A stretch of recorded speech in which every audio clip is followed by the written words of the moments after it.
Mula sa naging interview kay Gerald Santos, ang Pinoy Pop Superstar winner sa GMA. Well, lumabas nga si Gerald at muli ay ibinahagi ang karanasan niya sa GMA at sa Big Boss na di umano ay nangharas dito. Mula sa Pinoy Trend, ginawang pananamantala noon kay Gerald Santos ng isang maimpluwensyang tao sa GMA, bililika ng mga netizen. Binilika ng mga netizen ang naging istorya ng Grand Champion ng Pinoy Pop Superstar noong 2006 na si Gerald Santos sa gitna ng nangyayari ngayon kay Sparkle artist Sandro Bulak. Matatandaan na isa sa mga sikat na singer si Gerald ng GMA. Nagtaka na nga lang ang marami ba't tila bigla nga lang nawala itong si Gerald Santos sa nasabing network. Ayon sa mga ulat, ang maaaring konektado sa ginawang pagsusumbong ni Gerald tungkol sa naging karanasan niya sa isang musical director noon sa isang programa ng Kapuso Network.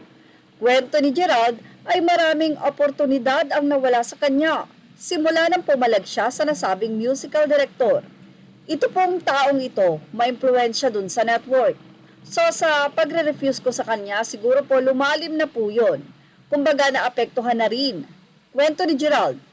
At sa ipa niya, nag-umpisa raw umano ang pananamantala sa kanya noong parte pa siya ng Pinoy Pop Superstar at 15 anyos pa lamang siya nito. Ayon sa kanya ay hindi niya sinumbong agad ang nangyari dahil sa natatakot siya na maalis sa contest. Nang mabigyan siya ng pagkakataon na magsumbong sa mga matataas sa GMA ay tila hindi na nila pinansin ang sumbong ni Gerald at sinabihan na lamang na mag-move on. Ang nakaka-disappoint po kasi ang sagot lang po sa amin, just move on. Matagal na yon, aniya. Hindi pa po tapos ang kontrata ko, nagpa-release lang po kami kasi nga po dahil sa nangyari na to. As an artist po, gusto ko ring mag-grow. Dumating po sa point na hindi na po ako nag-grow kasi hindi rin ako nabibigyan ng project, sipan niya. Ikinuwento niya rin ang eksaktong nangyari sa kanila ng nasabing direktor noong siya ay imbitahan ito sa isang show sa Iloilo.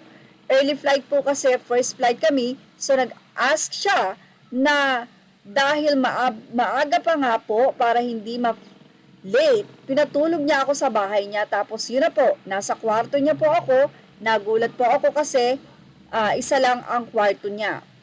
Mga chancing, yun na po yun, hindi po ako pumayag kaya hindi po natuloy, dagdag pa niya. Malaki ang paniniwala ni Gerald na ang kanyang pagtanggi sa nasabing direktor ang naging dahilan ng pagtamlay ng kanyang career.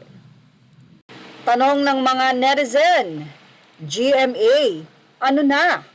Ngayong may social media, lumalabas na ang baho sa ginagawa nyo sa inyong mga bagong talent.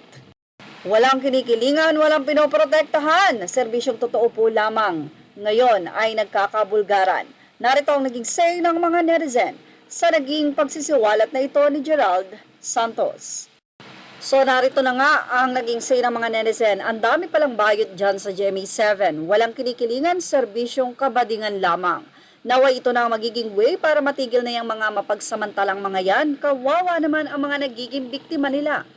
Yung taong who took advantage to him or of him is a composer and also one of the judges. Based sa nabasa ko noon na tinanggal na siya sa network. Marami talagang mapagsamantalang tao. Darating ang panahon, karmahin yan sila. Sobra pa sa ginawa nila. Sana mabigyan ang ganyang kalakaran sa showbiz. Grabe kawawang Gerald, ganda pa naman ng boses. Sino kaya ang maimpluwensyang direktor na yon? Name reveal sana. Say pa ng isang netizen, maigi at may malakas ang loob na magdemanda. Sana makulong ang mga salarin para hindi na pamarisa ng mga demonyo sa industriya. Kaya ng executive or independent pa yan, contractors, makulong ang may sala. Shout out po sa GMA VIP. At dahil sa pangalawang paglantad, sana nga daw ay lumantad pa ang iba. Bulok na sistema ng GMA ngayon ay nabubulgar na. Yan ang ating Showbiz Now update. Images are all credit to the rightful owners. Thank you for watching Showbiz Now.